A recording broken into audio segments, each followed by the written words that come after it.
Good morning. Good morning.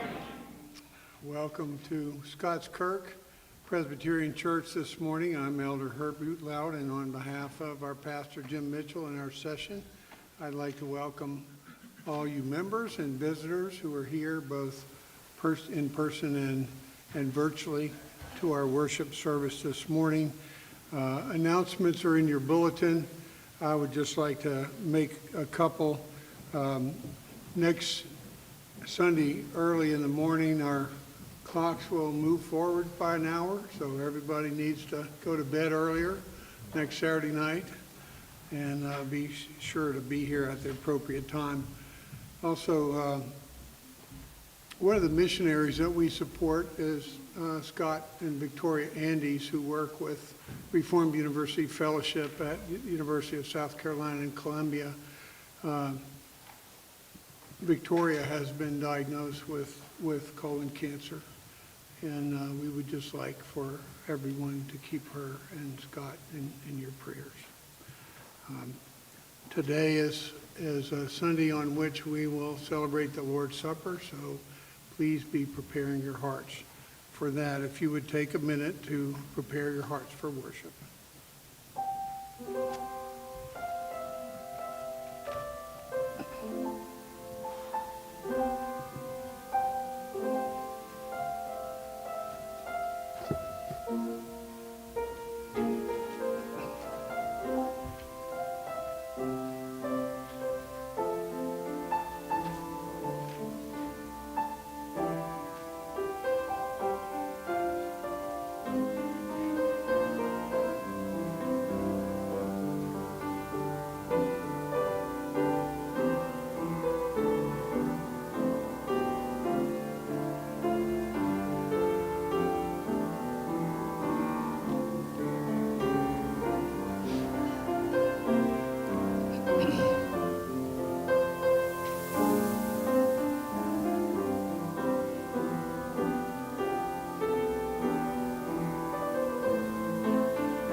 Call to worship this morning is taken from Psalm 24, verses 1 through 10, the entire psalm.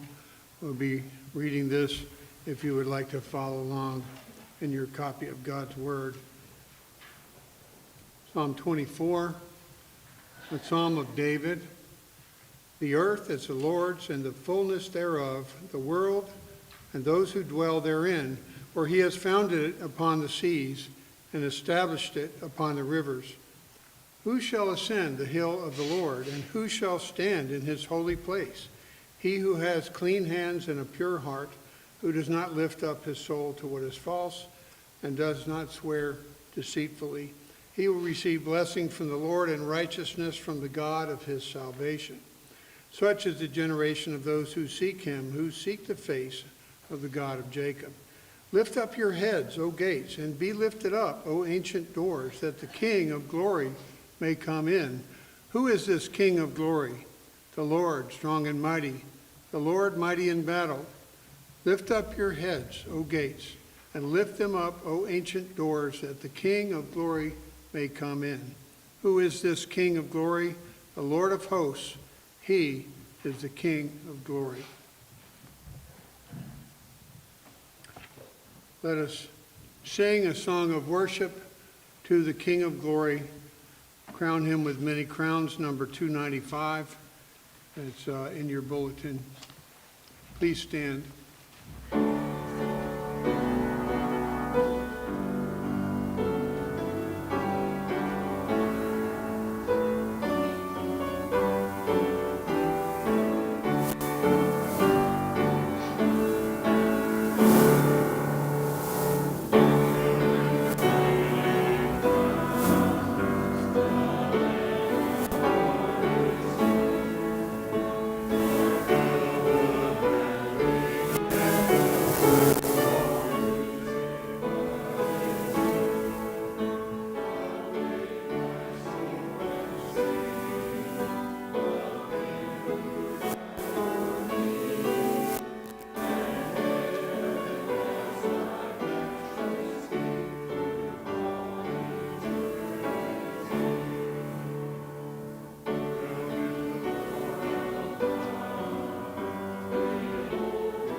pray. Lord God, our Heavenly Father, we would invoke your presence to be with us by your Spirit today, enliven our hearts that we may worship you, the Lord God Almighty, Lord of hosts and King of kings, and Lord Jesus, our Redeemer, our Savior, and our friend.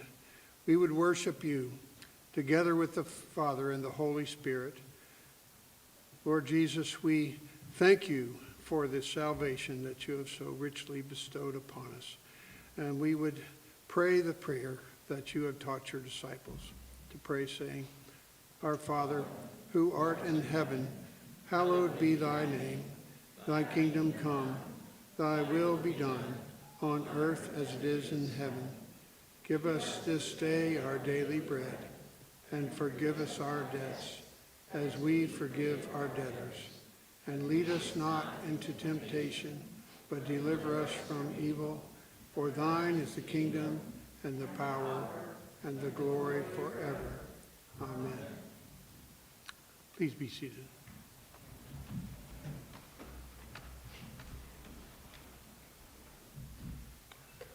It's appropriate when we come to worship our holy God that we confess our sins. Let's read the confession of sins together. God of love, it is your will that we should love you with heart, soul, mind, strength, and our neighbor as ourselves. But we are not sufficient for these things.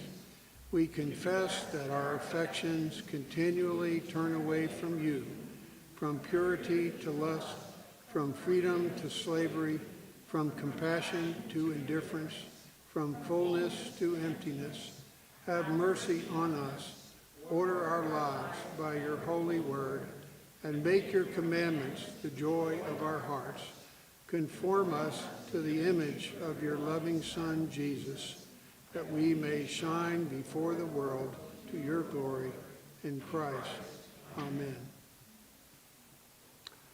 Jesus said he had come that we might have life and have it to the full.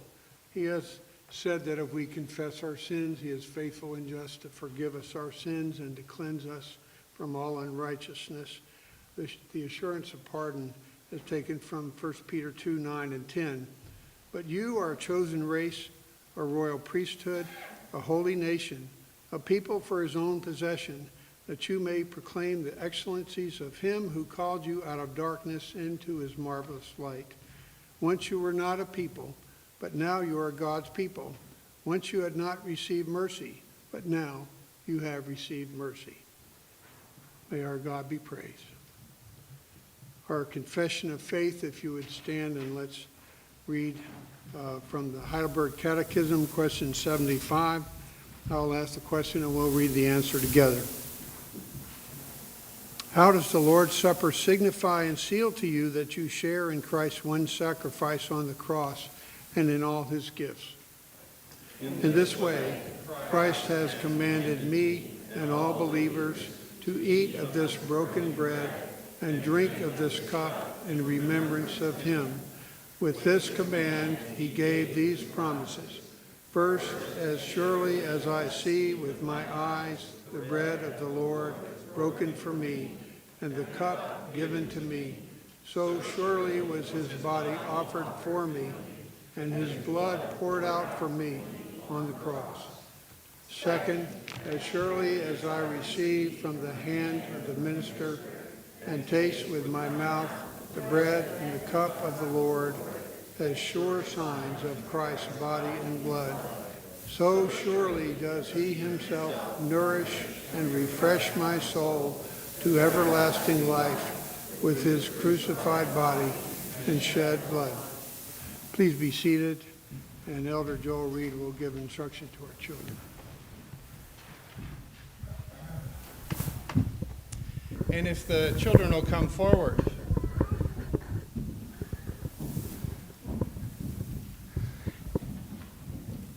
Well, good morning, everyone. I want to make sure that everybody gets here. Oh, it's okay. There you go. Okay. We can share, right? So, in our in the sermon today, you're going to hear a word, and I'm going to ask you if you know what it is. Have you know what fasting is? Okay. You do? What is fasting? You don't know? Not either. Fasting is one of those things that we read about in the Bible, but the basic idea of fasting is we give up the things that are not important so we can focus on that which is most important. So in the Bible, we read about people not eating during the time of fasting. But what they're doing, instead of eating, they're praying and they're reading scripture and they're communing and they're talking with God. And so they are remembering that it's not the food that saves them, it's God that saves them. So when you hear fasting, think of it in terms of spending more time with God and giving up some of the things that are not quite as important. Let's pray.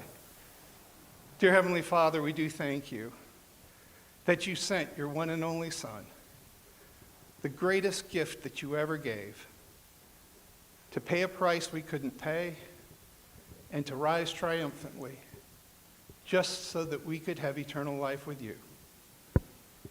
Father, we take this for granted so often. We pray that you would remind us that you are the most important thing. In Jesus' name we pray. Amen.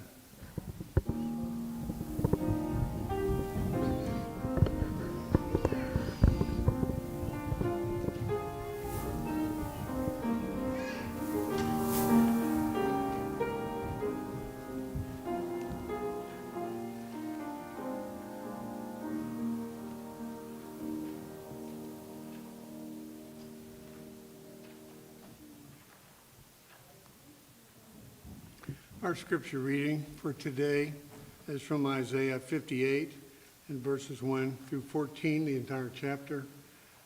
If you would like to read along in your copy of God's Word, Isaiah 58. The title over this chapter is True and False Fasting. Cry aloud, do not hold back. Lift up your voice like a trumpet. Declare to my people their transgression, to the house of Jacob their sins. Yet they seek me daily and delight to know my ways, as if they were a nation that did righteousness and did not forsake the judgment of their God. They ask of me righteous judgments. They delight to draw near to God. Why have we fasted and you see it not? Why have we humbled ourselves and you take no knowledge of it? Behold, in the day of your fast you seek your own pleasure and oppress all your workers. Behold, you fast only to quarrel and to fight, and to hit with a wicked fist. Fasting like yours this day will not make your voice to be heard on high. Is such the fast that I choose, a day for a person to humble himself? Is it to bow down his head like a reed, and to spread sackcloth and ashes under him? Will you call this a fast, and a day acceptable to the Lord? Is not this the fast that I choose, to loose the bonds of wickedness, to undo the straps of the yoke, to let the oppressed go free, and to break every yoke? Is it not to share your bread with the hungry, and bring the homeless poor into your house? When you see the naked, to cover him, and not to hide yourself from your own flesh? Then shall your light break forth like the dawn, and your healing shall spring up speedily. Your righteousness shall go before you. The glory of the Lord shall be your rear guard. Then you shall call, and the Lord will answer. You shall cry, and he will say, Here I am. If you take away the yoke from your midst, the pointing of the finger and speaking wickedness, if you pour yourself out for the hungry and satisfy the desire of the afflicted, then shall your light rise in the darkness, and your gloom shall be as the noonday. And the Lord will guide you continually and satisfy your desire in scorched places, and make your bones strong.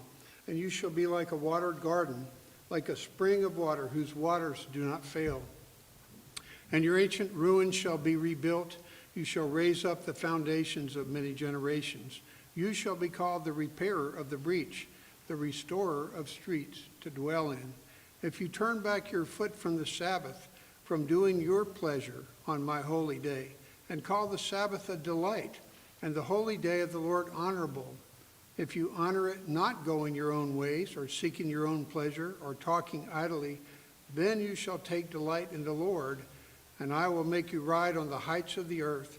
I will feed you with the heritage of Jacob your father, for the mouth of the Lord has spoken. The word of the Lord.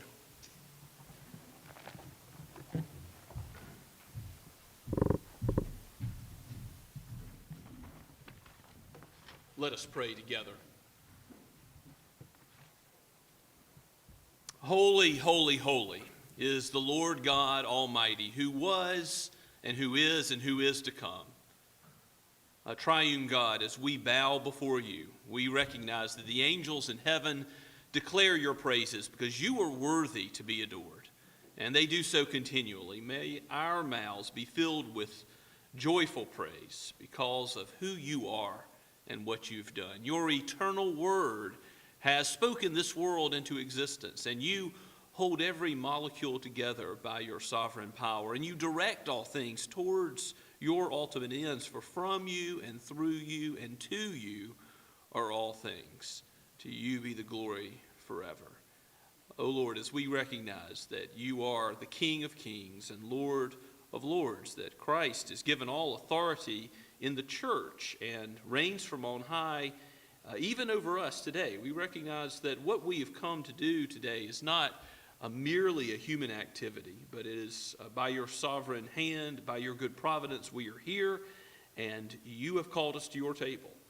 And no other human being presents these elements, but you feed your people spiritually by Christ and what he's done on the cross. We thank you for the mercy you've shown us in calling us out of darkness into light. And Lord, if there are any who have not yet trusted in Christ today to be their righteousness, and to know that no works of the law, no good deeds shall ever equal the standard of perfection that you require, Lord, convert them, give them the new birth, show them by the light of your word, the truth today, and draw them to Christ, that they may trust in him all of their days and forever. We thank you for the joy, the new life we have in Christ, the relationships you've given here at Scots Kirk. We pray that you continue to strengthen those ties. And Lord, we think about how the pandemic has jostled and changed many of our relationships in terms of how many people we have contact with. And I pray particularly that you would strengthen friendships, strengthen the relationships between family members, strengthen our relationships in this community. Give us opportunities to be gospel neighbors, to show hospitality. Lord, I particularly pray for marriages, that you would help those who have been forgiven of so much in Christ to forgive one another, to strengthen marriages of a few years, of many years. Lord, we continue to need your grace in our relationship with one another in this most intimate relationship. So help us, we pray, and prepare those who are now thinking of marriage or engaged to be married. We particularly lift up Chris Baker and Victoria Chanel and ask your blessing on their marriage to come.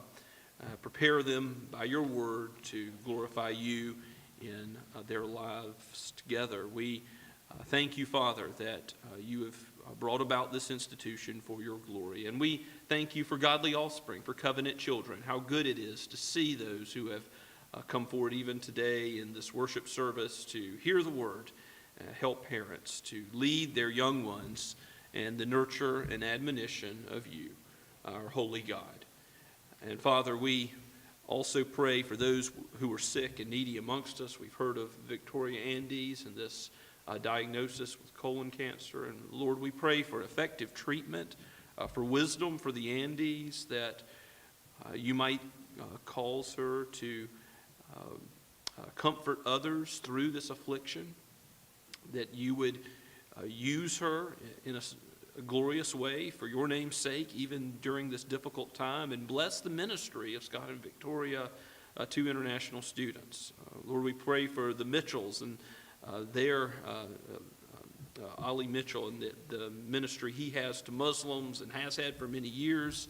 Lord, we pray for the work that is to come, and we ask also for your care over the Goodmans in Wales and foreign missions, and we think about the Kings in Spain and ask, Lord, your blessing on them and the Whitties and others that you've called to that country, for the Bonias. We pray for the work of the hospital in Sahiwal, Pakistan, for the deeds of love and mercy which come with the preaching of the gospel. Pray for the doctors and nurses and the Ackermans who lead that work. Lord, in our own congregation, there are other needs. There are those who are experiencing problems with mobility.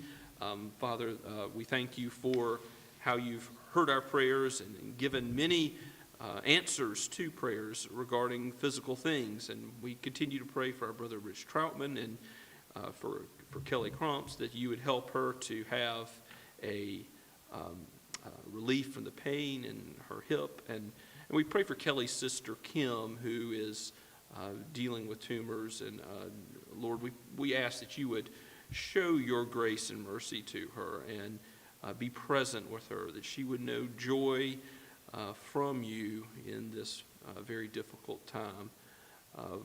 Lord, we continue to lift up Raymond's brother Al and his struggle with cancer. We lift up Gay and Larry Schaefer and pray for them and ask that you would continue to heal them as you have been doing and as you have been their aid, Lord. Be their aid still.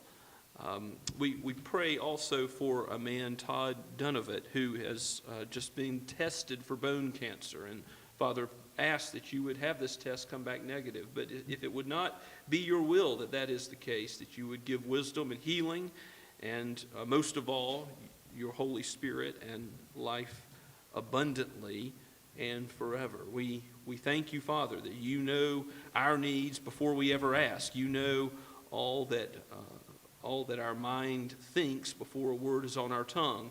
You know it completely. And so, Lord, we ask all these things, saying, if it be your will, your kingdom come here on earth as it is in heaven. More and more, do your will so that your gospel would go to the ends of the earth, so that people might know Christ, that they might believe the truth, the one who is the way, the truth, and the life, and have life now, and know where they're going, to a better land, a better home. Lord, we think about those who mourn the loss of loved ones and pray that you would be their comforter. Lord, we think about those who are struggling with particular sin now. Oh Lord, be the one who changes us as we look into your word. Father, as we come before you today, we also know that there are many unspoken needs, that there are things that keep us awake at night. There are troubles and worries and anxieties. Lord, come and be our friend, be our close confidant, so that these things which are not unknown to you will have your strong and mighty right arm applied to them, and show your strength and power to us. In our weakness, be our strength. We pray all this through the name of the one who came to forgive sinners, and how thankful we are for the salvation which he has wrought. In Jesus' name we ask it. Amen. As we continue to worship this morning, let us sing together once again, and you'll find the words printed in your bulletin. Jesus, what a friend for sinners. Jesus,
Let us pray.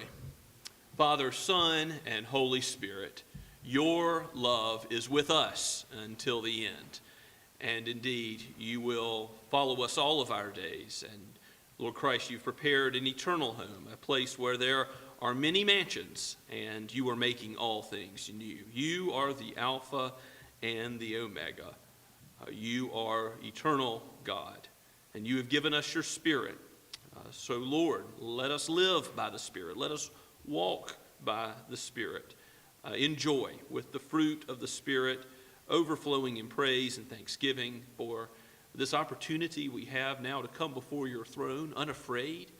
Even though you are a holy God, you are a kind and compassionate God who has forgiven and called us your children. For that we are thankful. And let us walk in joy as we leave this place, as we live our lives in our various callings and vocations. May we do it all for the sake of your great name. Even what we give now in tithes and offerings, we pray would be for the sake of the expansion of your kingdom, that your gospel may go forward to the ends of the earth. For we ask it all in Christ's name. Amen.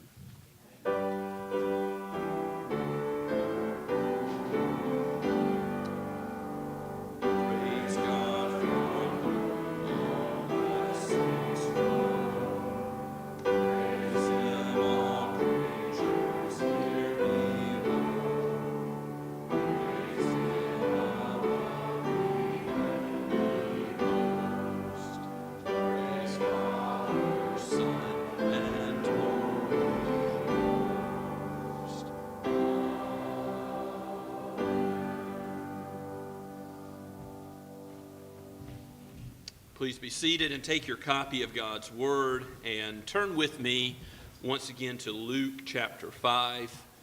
This morning we're going to close out the 5th chapter as we look at just verses 33 through 39 of chapter 5. So to refresh you on what happened last week, Jesus has come and he has healed the leper. He has healed the man who was lowered down into the room where Jesus was, and he made him to walk and forgave his sins. And then Matthew is called, Levi is called, the tax collector. He leaves everything and follows Jesus. And what does he do after that? He throws a party. He invites all of his friends, all others who were lowlives, despised by society. And he brings them so that they too might know Jesus. But some of the Pharisees, some of the scribes end up talking to Jesus on that occasion, at that party.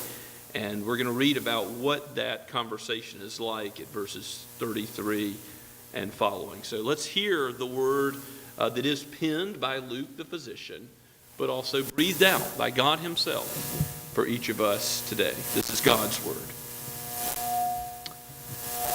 And they, that is the Pharisees, said to him, that is Jesus, the disciples of John fast often and offer prayers, and so do the disciples of the Pharisees, but yours eat and drink. And Jesus said to them, can you make wedding guests fast while the bridegroom is with them? The days will come when the bridegroom is taken away from them, and then they will fast in those days. He also told them a parable.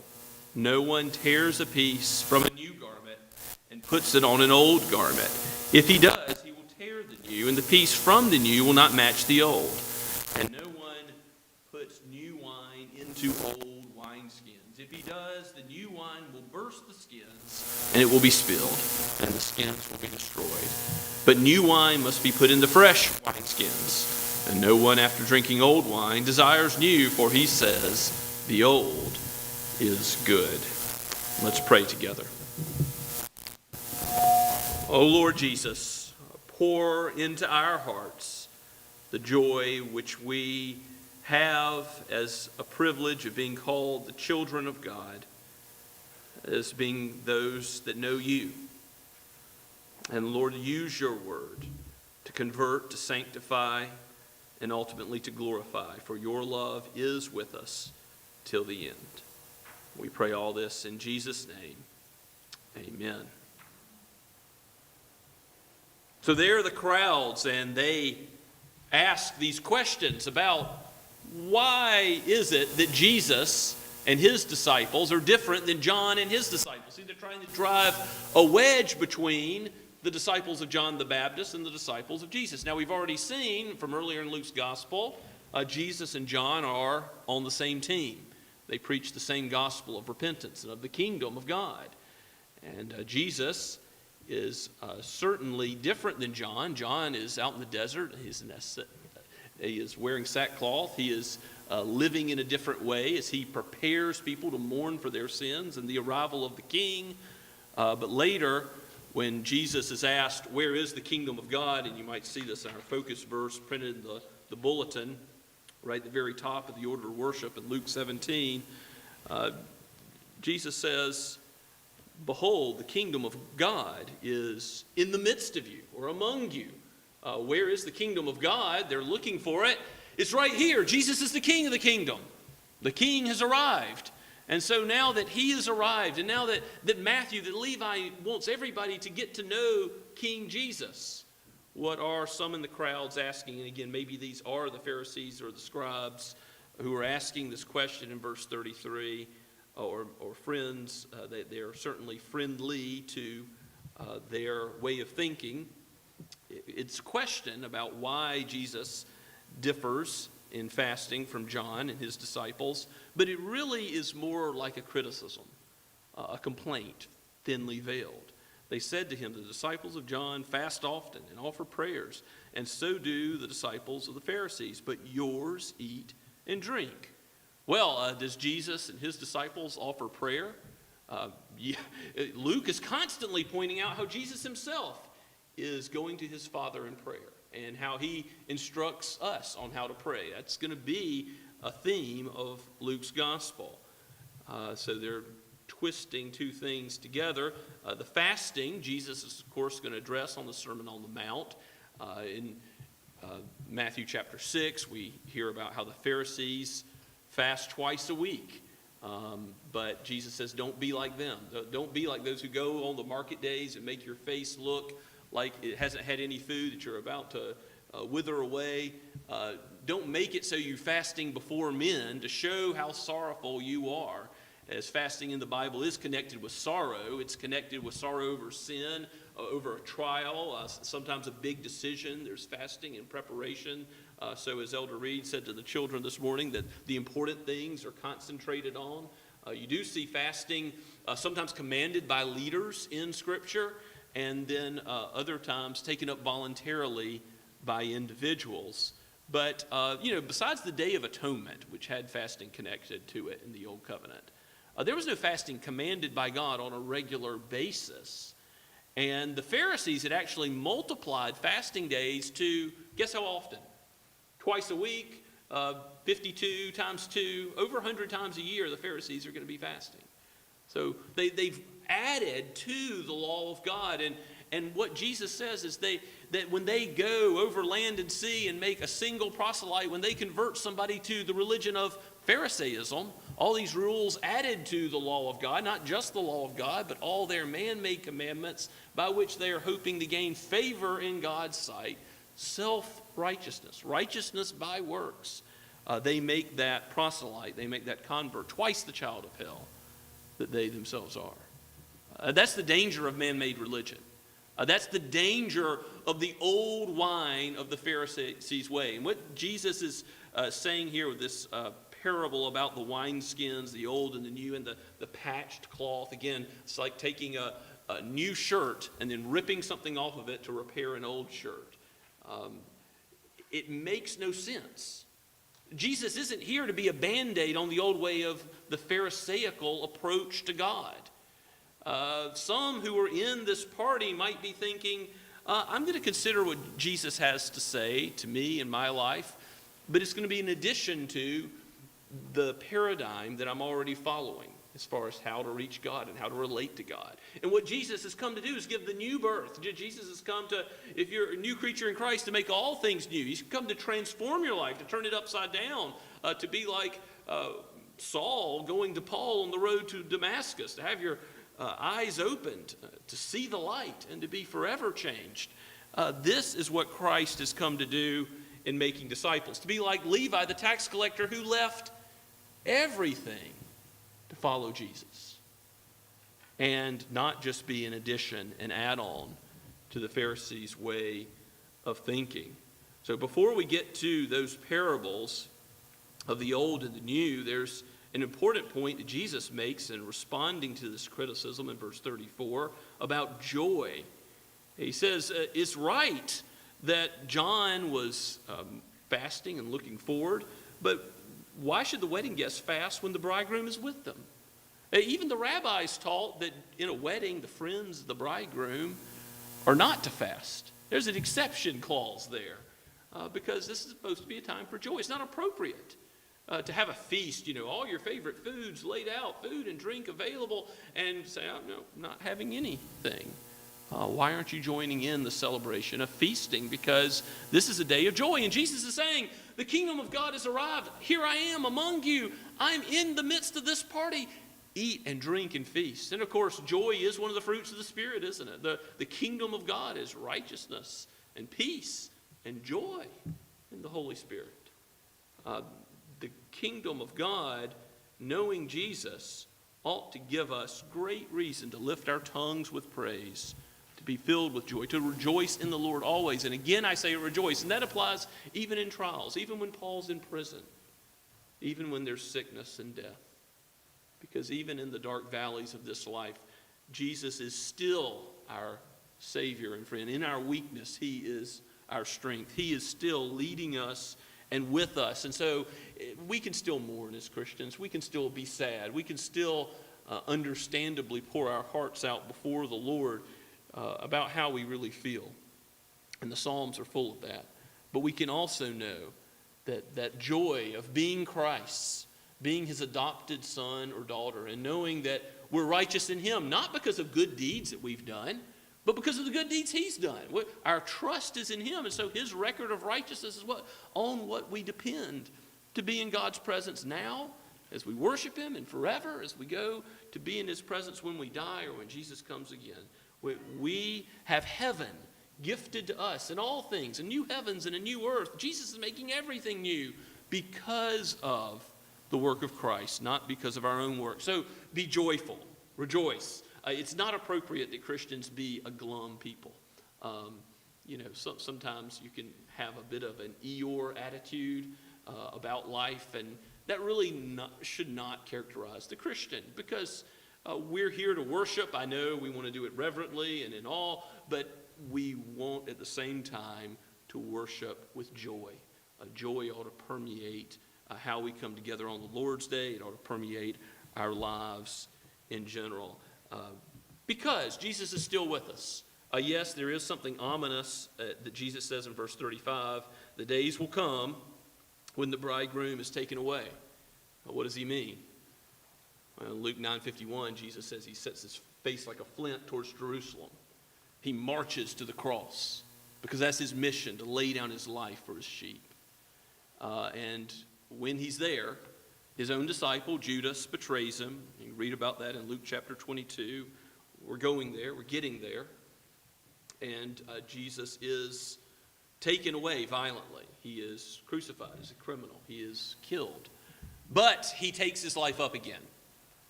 He is resurrected from the dead. He is victorious over sin and death. And because of that, when the Gospels close, when Matthew closes his Gospel, he says, go preach and baptize, knowing that the authority of Jesus goes with you. And as Luke closes his Gospel, he says, go be my witnesses, because Christ, by His Spirit, which He is sending, goes with you. You have the presence of God, the presence of the bridegroom still. So be joyful, because that's still true. It's not just true for those at Matthew's party. It's also true of us today. Jesus is with us. The language of the confession of faith we read earlier says, it's just like Jesus is serving you the supper Himself. Yes, there's human instrumentation involved. There's elders and the pastor, but it's Jesus who said, take this and eat, drink. This is to be your spiritual food, to show you what I've done. Just as much as regular food sustains the body, Here is the spiritual food that you need to know me, to know that by faith in me, your soul is fed. Joy in the bridegroom is appropriate as we come, even to consider the death of the one taken away from us. And now in verse 36, we get the first use of parables in Luke's gospel. He also told them a parable, it says. Jesus is teaching with parables many times, and Luke records more of them than anybody else. We'll talk more about parables later. But this is a simple one. This is like two illustrations of the old and the new. The garment taking from the new to patch the old doesn't make sense. It'll rip. It doesn't match. Why would you tear up a new shirt and repair an old shirt anyway? And the wineskins. You know, today people put wine in boxes and bags and things besides bottles. You can actually still go to Spain. I read there's a Boda bag. There's basically a leather wineskin. It doesn't have a goat bladder in the middle of it, but it's, a leather wineskin that you can still get wine in today. But the idea in the ancient world is that if you're using a wineskin that's made out of fresh leather, goat hide traditionally, you wouldn't want to put new wine in that after it had already expanded, because then it's going to expand again, and then what's going to happen? It bursts, you lose all the wine, and there's Jesus' illustration. It's a simple one. It's a short parable, but it does force you to put on your thinking cap to consider, if no one, after drinking old wine, desires the new, what is Jesus trying to say about the Pharisees? Because he's saying they're like the old, right? They're the old way of approaching things, and Jesus, the King of the kingdom, has arrived. There's a new joy, a new day that's dawned. So even though you think the old is good, you think this religion I'm following as a disciple of the Pharisees is good. Maybe many at Matthew's party, again, are on board with the Pharisaical way of thinking. I've got to do enough good works to get God's favor and to be with him forever. Many think like that today, don't they? Even in our own culture. I've got to be a good person, and then I'll go to heaven. Certainly a common thought of mankind. It's all religion in the world attempts to reach up to God, except for Christianity, which comes down by God's grace to us. So what Jesus is saying in verse 39, that no one after drinking old wine desires the new, for he says the old is good. He's saying to the Pharisees, you're too easily satisfied. You're looking to the old way that you're used to following and saying, this is good enough and maybe I'll add something to it, but this is the basic paradigm that I'm going to stick with. This is what I know and what I'm going to follow. And Jesus came to give not just a rejuvenated glory to Israel, take it back to the days of Solomon, restore the kingdom of Israel, throw off the yoke of Rome, to give liberation from worldly authorities. And he's over them. He tells Pontius Pilate, that you would have no authority over me except it be given from above. Jesus is over all worldly authorities, but he doesn't always do what his critics want him to do. And when he was on the cross giving his life for our sins, some taunted him and said, bring yourself down off the cross. Now, could he have done that? Of course he could have. But he chose not to.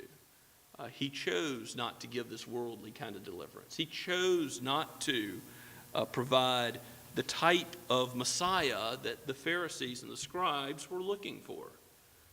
He gives something that far exceeds it, far better. This abundant life, this new life. And he's going to make all things new. I mean, there's going to be a new heavens and a new earth with a new Jerusalem. You read about that in the book of Revelation. Look at chapter 21, right at the end, as God describes the beauty of what it will be like as we exist with him forever. And there's no more crying or sadness or pain. There's all tears that will be wiped away. And so we ought to remember with the disciples like Levi, like Matthew, who left everything to follow Christ. It may seem that the world will make fun and jeer at us for this choice. If some of you might go to the mission field, if you might go perhaps a young one from this congregation to a foreign land to preach the gospel to those who have never heard it. Some will make fun of you for that choice. But guess what? Even if in your career, in your calling, in your neighborhood, if you stand up for Jesus, if you speak to others about the gospel, you're going to get that same sort of criticism. Jesus calls you to leave all other ways of thinking, to follow him, to have your mind transformed by his word. And some are going to think less of you. Some are going to look down on you. Some are going to criticize. Why do you do what you do? It makes no sense. But you have joy in the Lord Jesus. And J.C. Ryle, a minister who wrote a book called Holiness, has a quote that I've put it in your outline for you, because I want you to know that the cost of following Jesus, even though it seems great. I mean, Matthew had left everything, and maybe others are standing around thinking, is that worth it? A lucrative career. It's hard to get into these positions of tax collector. You don't just leave that and then turn around the next day and say, well, I want to go back. It's not going to work that way once you've turned your back on Rome. So others are maybe thinking, is it worth it to follow Jesus? And look at what J.C. Ryle says in one article in the book Holiness. Again, I recommend the whole book, but this one article called The Cost closes out this way. It says, the time is very short, because this life in the scheme of eternity is but a drop in an infinite ocean. Time is short. A few more years of watching and praying, a few more tossings on the sea of this world, a few more deaths and changes, a few more winters and summers, and all will be over. It's good to think about death, your own death. It's good to think about the brevity of life. It's good to think about our need of Christ, because he came to call sinners. J.C. Ryle goes on. He says, we shall have fought our last battle and shall need to fight no more. The presence and company of Christ, the arrival of our King, being with us, will make amends for all we suffer here below. When we see as we have been seen and look back on the journey of life, we shall wonder at our own faintness of heart. How often we thought we were alone. How often we thought it was too hard to be a Christian, to do what God has called us to do. We shall marvel that we made so much of our cross and thought so little of our crown. We shall marvel in counting the cost that we could ever doubt on which side the balance of profit lay. Let us take courage. We are not far from home. Amen. May God bless us in our journey home. Let's pray together. Father, we thank you for the Lord Jesus, for the joy we have in him, for the new life in him. And we pray that you would give our hearts courage as we journey towards home. Indeed, where Christ is, that is where all joy lays. And we thank you, Father, that you have given him all authority over the church, and that you have instituted this supper, this meal, for our benefit. You know that we need your word, and we need these two signs, these visible, tangible, sensible things. So strengthen our souls by them, we pray. In Christ's name, amen. And now as we respond to the word and prepare for the Lord's Supper, let us sing again the power of the cross, verses 1 and 2. Let's stand as we sing.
Please be seated.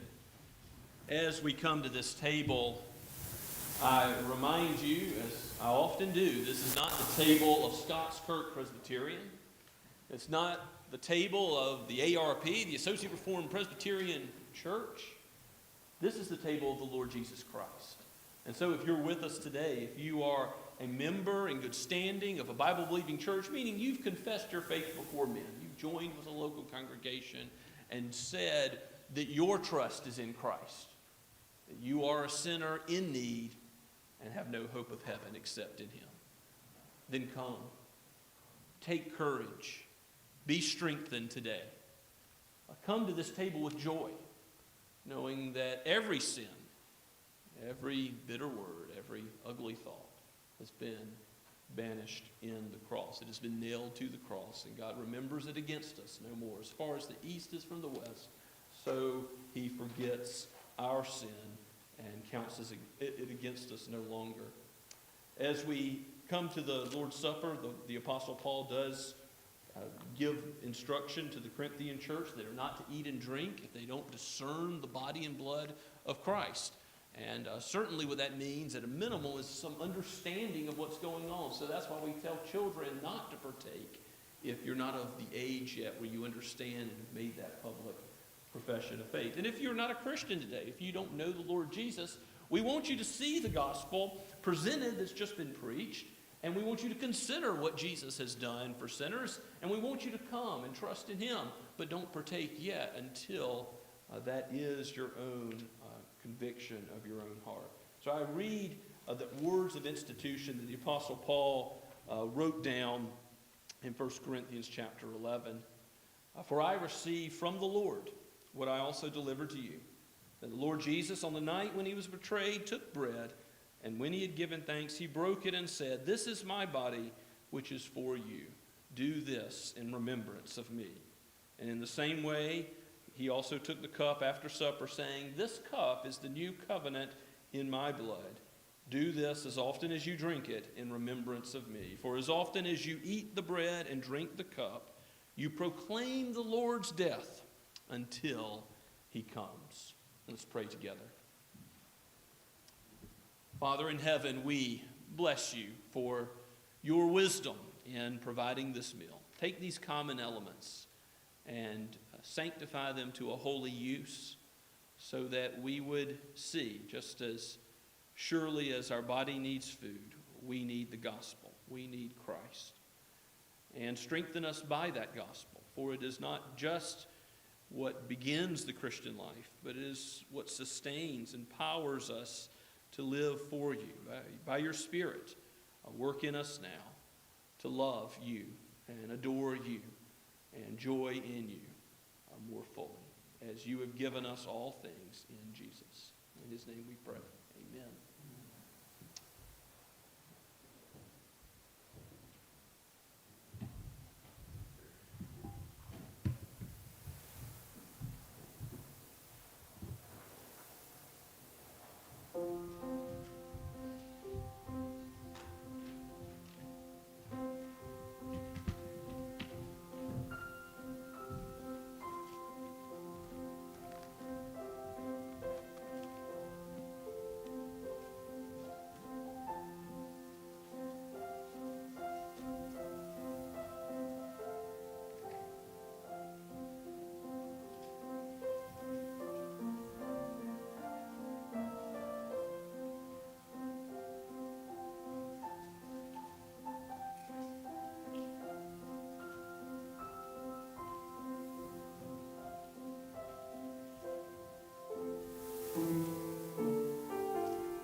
reminder about these packages. The first element of the bread is contained in the top if you pull the first tab off, and then the second element of the fruit of the vine is below that, which we'll open in just a moment.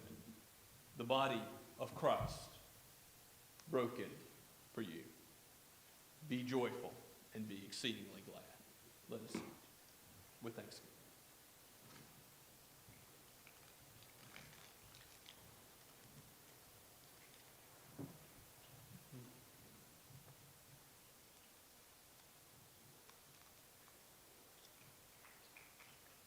After supper, Christ relates the cup of blessing for us, to be the cup of his poured out blood, the cup of judgment for him.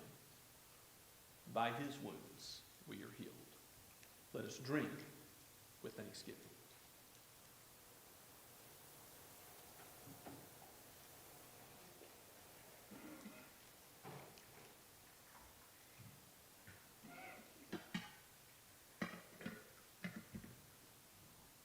Let us pray. O Lord, we thank you for this meal which you have prepared and served. And now let us go out with it, strengthening us spiritually, so that by the power of the gospel, we will live all of our days for your glory. And leave everything to follow you. In Jesus' name we pray. Amen. And let us stand and sing the final two verses of the Power of the Cross.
Now may the grace of the Lord Jesus Christ and the love of God the Father and the fellowship of the Holy Spirit be with you now and forever.